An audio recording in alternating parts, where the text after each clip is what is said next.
Previously on Now Scream. Oh, the weather outside is frightful. Let's not do that again this holiday season. On today's holiday edition of Now Scream, I want to take the time to cover what I consider to be the greatest cinematic survival horror RPG of all time. That's right, Square Enix's Parasite Eve. And if you disagree with that statement, we PE fans take offense to that, and you might end up like this guy. Yeah, there are other survival horror and RPG games from the PS1 era, but none quite harmoniously marry those two genres like Parasite Eve. Save for Koudelka, whose developer Saknoth consisted of former Square employees, including the amazing Hiroki Kikuta, who served as the company's CEO and composer. Man, that game's badass. But Parasite Eve came first, and at the time, printed advertisements called it the Cinematic RPG.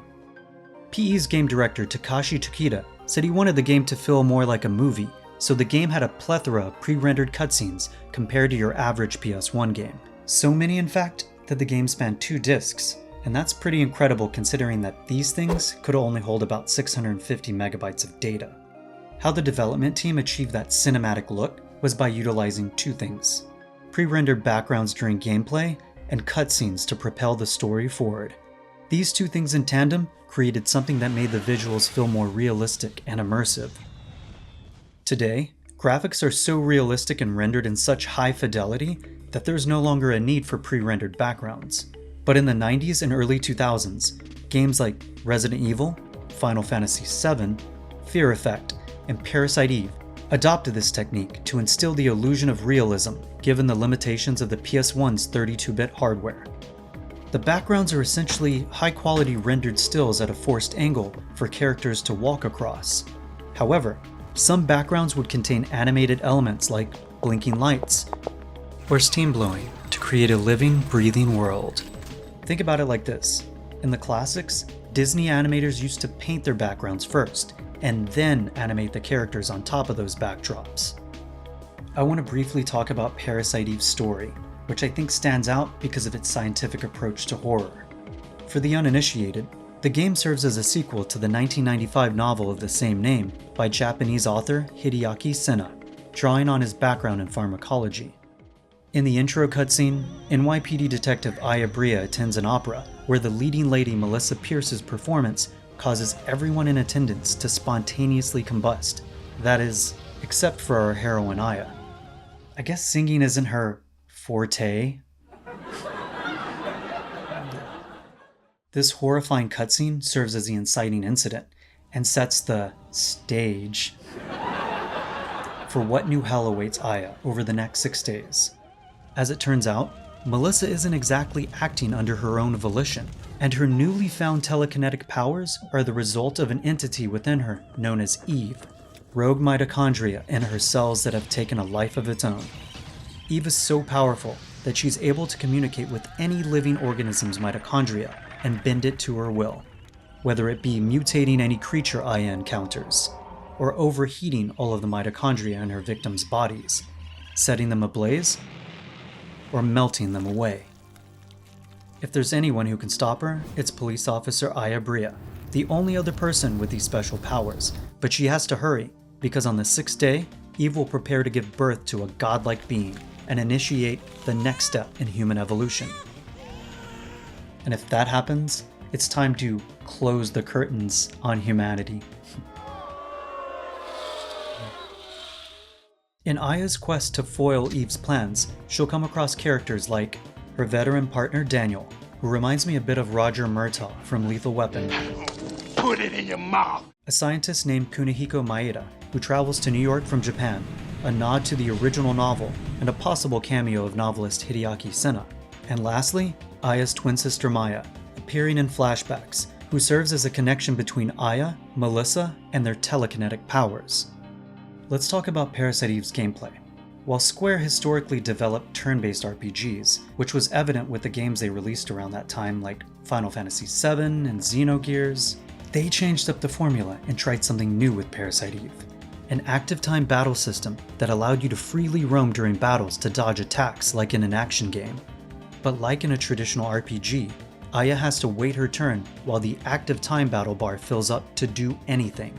This includes busting a cap from a wide variety of weapons she acquires, popping pills a la medicine packs, healing, using buffs like haste that makes her ATB bar fill up faster, using her PE powers like energy shot that directs a concentrated beam of energy at an enemy, or liberate, where Aya transforms into a powerful being that dishes out multiple devastating hits in one single turn.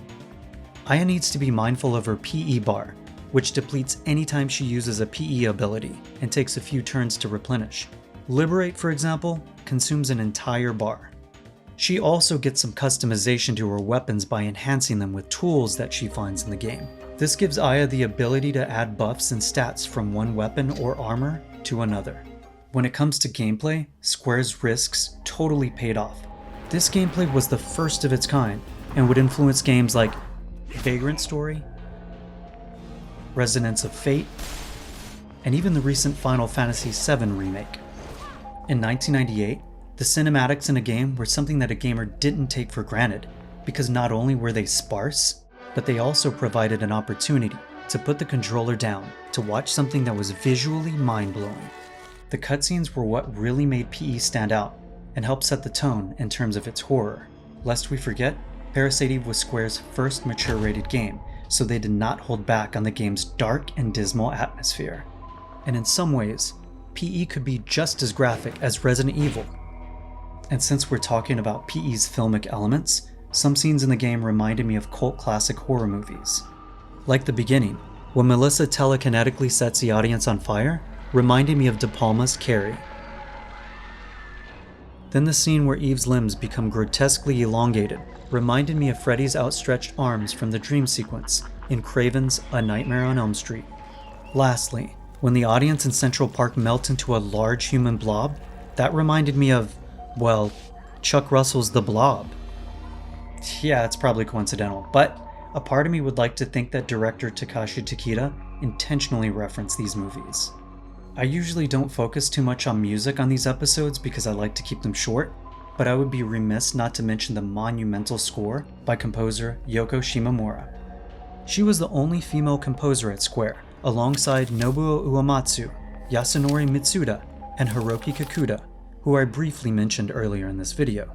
When the core team of musicians around her were that legendary, it only made sense that her voice would be equally as strong. And absolutely no shade to Uematsu, but I really do believe that Parasite Eve's soundtrack is Square's crowning achievement. I mean, I love the soundtracks for Chrono Trigger and Final Fantasy IX, but the way that Shimomura utilizes so many styles and techniques can get my fist pumping as quickly as it can make me deeply sentimental with the more lush arrangements. The way she chose synthesized vocals on Se il mio amore sta vincino, while later opting for real vocals on Somnia Memorias, and creating a captivating hybrid of classical and electronic music really displayed her mastery of the craft. Just totally next level stuff. So you've got a game that has both a strong female protagonist and antagonist, gameplay that was refreshing for its time, an iconic soundtrack by a legendary Square composer, a dreadful atmosphere and style that took cues from the original Resident Evil games, and presented all of these elements in a cinematic way with movie-like cutscenes. It truly was lightning in a bottle, and still one of my favorite games of all time. I don't think there's been anything quite like it since, and it's a shame that Square lost the IP. Rumors are because the author of the original novel was completely unhappy with Parasite Eve 2. Well, I loved Parasite Eve 2, and I don't know if it's a hot take or not, but I think it's every bit as good as the first one. However, don't even talk to me about what I consider to be the black sheep of the series. But what if Aya's journey continued and the series became popular like the Final Fantasy series? We could be on the 8th game by now. A boy can always dream. But alas, our girl Aya is serving a life sentence in Square prison. I am thankful that Square took a risk on the first 2 games at least. And when I'm feeling nostalgic, I can always plug up my PlayStation and take a trip back. Thanks for watching my video. I just figured because of the time of the year it was fitting to release this one. I mean, the game takes place between Christmas and New Year's, so. But now I want to hear from you guys. Do you like the game? Do you like part 2? What about part 3? Do you wish they would revive the series? Let me know in the comments below. Oh yeah, one more thing. Closing time! It's the end of the show and there will be no more screaming. Yeah!